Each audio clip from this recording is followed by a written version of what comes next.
Good morning! I'm here, pulled off West County Road 38E. I'm really close to the Redstone Creek, and I'm directly south of Horsetooth Rock. And today, I'm just going to drive around this area and check out the fire damage. It looks like they have opened up all the roads back here.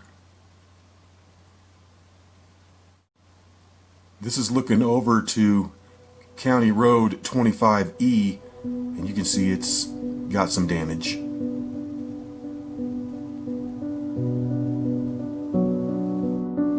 And there's the road.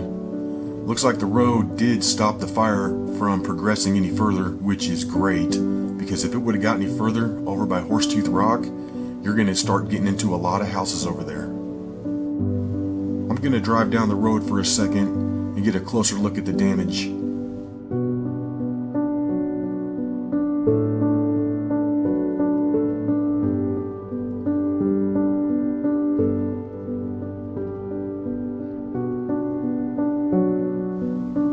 This is actually a separate little fire. It's not connected to the main body of the Cameron Peak fire. This actually started as a spot fire from an ember that got, I guess, blown over 27, which was the previous defense line. An ember got blown over and it started another fire over here. And as you can see, the fire over here wasn't as devastating. You don't have all those thick trees with all the downed, dead, dry wood all through them. It's pretty much just grass over here. It does look like a few trees got it though.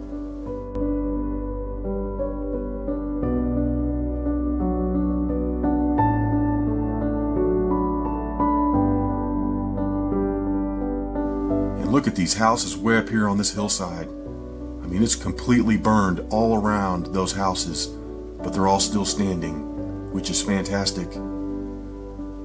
It must be because there aren't a bunch of trees up there to carry that heat. It does look pretty burned back here. However, it only goes on for about 2 miles. That's looking back to the east up at Horsetooth Rock, and as you can see, none of this over here got burned. Looks like the road did stop the fire. I'm heading back over to County Road 38, where I'm going to jump back on it and take it all the way back down to where Buckhorn Road meets the Stove Prairie Road. But first, let's go through Masonville and see if it sustained any damage.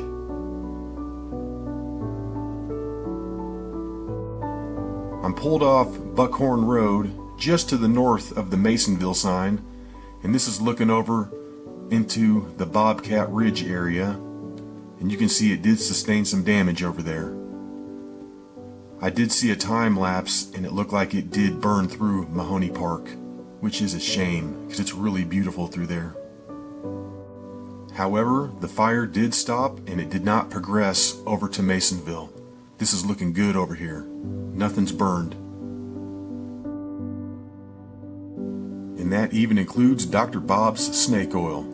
It cures all. And I know a lot of people were concerned with this, including myself, but I have good news, folks. The Masonville Mercantile is still standing since 1896.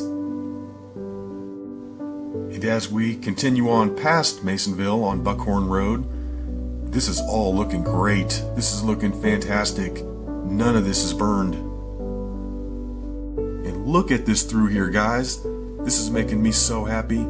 I don't know if you can hear the smile in my voice, but I'm smiling right now. This is fantastic. I was afraid this was all going to be burned through here. This is blowing my mind because directly to the east over there, just on the other side of the ridge, is where it's all burned. But yet none of this over here is burned. I mean, that fire, it jumped miles. It jumped over all of this. As I drive more to the north, I'm starting to pick up a little bit of damage here. It looks like the grasses up there have burned. I still see trees standing, but it looks like the underbrush definitely got torched. Wow, and here's another house which had the fire come directly up to its front porch, but yet didn't burn the structure. And I think that's going to be because there aren't a lot of trees right here. It just didn't have enough fuel to carry that heat. There's a little bit of burned under there, however it does not look too bad.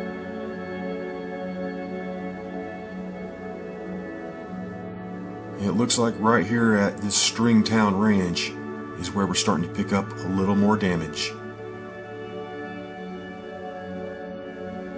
Yeah, we got some burned area here on the west side of the road, which you can clearly see it did not jump over the road right here.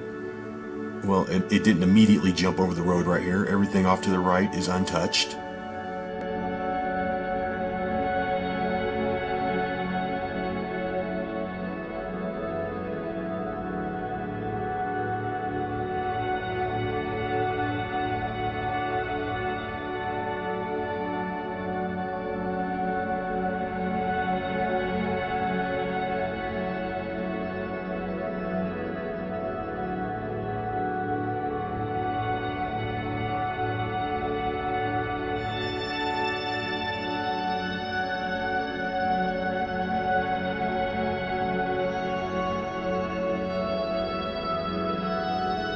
That little burn section might have lasted for maybe about a half a mile, and then everything starts looking good again. I mean, look at all these beautiful trees through here.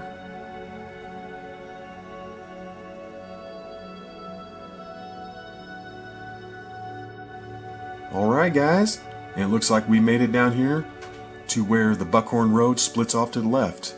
And this would have been the northeastern corner of the fire. Buckhorn Road to the west is still closed. I imagine they still have a lot of firefighters in that area. But look at this though. I mean, this is pretty much untouched all through here, which is so fantastic. I'm heading back south in the direction of Masonville again. This is looking back to the east, and that's the ridge that the fire jumped over. I mean, that is unbelievable to me that nothing on this western slope got burned. However, an ember flew over to the other side and started that giant spot fire over there. I mean, wow, there's houses on this slope and everything. And this is untouched. You got some big money houses over here too. I mean, these are not small. These things are giant. I don't think they would have burned, but I mean, the grass didn't even burn.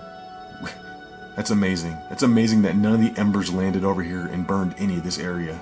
However, they jumped over the top of all of it and landed on the other side of the ridge.